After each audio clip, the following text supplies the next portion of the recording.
มาฮอดแล้วเนาะตื่นเต้นหลายกับสินค้าใหม่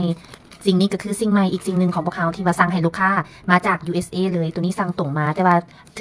จะถึกแกะย้อนว่าได้ผ่านการตรวจสอบจากศุลกากรก่อนเนาะแต่เขาอยากรู้ว่าในสินค้าในถุงนี้แม่นนั่นมาจากอเมริกาแท้บ่แบบนี้เขาสามารถเบิ่งได้อยู่ที่มันจะมีสลิปให้เป็นใบสลิปให้เขาคือจังแบบนี้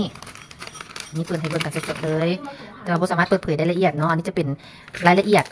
เนี่ยที่คัดติดมาด้านในและแชมพระเอกของเขาก็คือTemperatureเป็นของแท้จาก USA เลย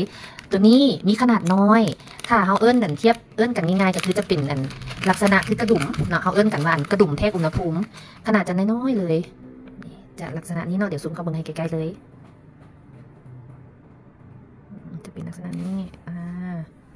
เดี๋ยวนี้บอกเลยว่าน้อยแต่ว่าประสิทธิภาพสูงอีหลีทั้งหมดในซองนี้มีทั้งหมด25อันของแท้จาก USA เลยซูมเข้าเบิ่งใกล้ๆเนาะทั้งหมดเป็น25ยูนิตประสิทธิภาพนี่แจ่มสุดๆเลยตัวนี้เอาไปใส่ตรวจจับอุณหภูมิและที่สำคัญแมนหลายคนอาจจะถามว่า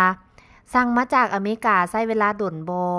ตัวนี้แมนใช้เวลาทั้งหมดแมน1 เดือนผ่าน2 ทางไทยแลนด์เนาะแต่บ่ต้องเป็นห่วงเด้อเรื่องขบวนการขั้นตอนจะบ่ยากเพราะว่า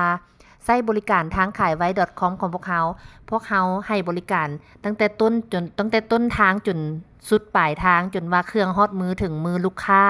พร้อมรับประกันทุกอย่างตามเงื่อนไขของผู้ผลิตเลย